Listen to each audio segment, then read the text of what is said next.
pin ਦਿਓ ਉਸ ਹਾਂਜੀ ਹਾਂਜੀ ਕੋਣ ਨਾ ਹਾਂਜੀ ਦੇ ਆ ਰੇ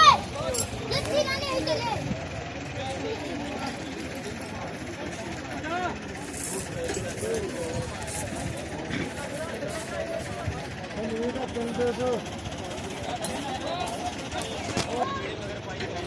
ਵਾਸ ਕਿੱਥੇ